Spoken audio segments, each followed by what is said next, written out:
انا مش هقولك امسح الفيسبوك والانستجرام وباقي السوشيال ميديا من عندك، في حلول تانية واقعية اكتر. خلينا متفقين انك بتستفاد من السوشيال ميديا حتى لو بشكل طفيف. انا هقول لك كام حاجة يخلوك تاخد الفايدة دي وتقلل بقدر الامكان من الضرر وتضييع الوقت على السوشيال. هي الفكرة ان السوشيال ميديا زي السكينة، ممكن تقطع بيها التورتة وممكن تقتل بيها، والاختيار في ايدك. اول حاجة، ما تخليش تيار الهوا هو اللي يوديك يمين وشمال. يعني تعمل ايه برضه؟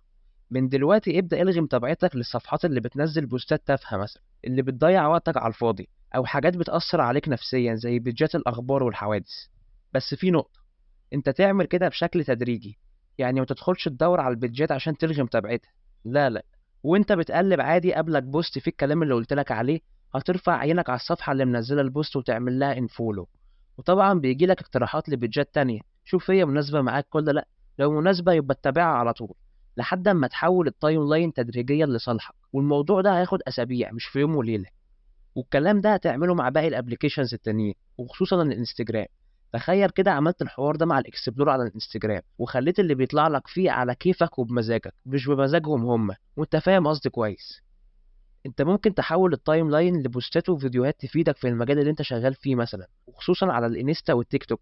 على سبيل المثال، انت بتتعلم الجرافيك ديزاين، فاتبع لك كام صفحة على كام قناة يدوك شوية نصايح في مجالك وهكذا. ويبقى الوقت اللي بتقعده مراحش على الفاضي.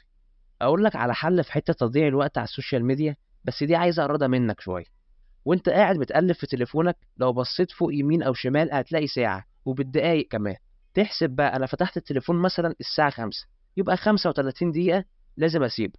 اظن يعني ان الموضوع بسيط، ولا قلت لك اظبط ستوب ووتش ولا حاجة. بص، هو الموضوع صعب سيكا في اوله، وعندك في تطبيقات زي التيك توك بيتيح انك تظبط استخدام يومي.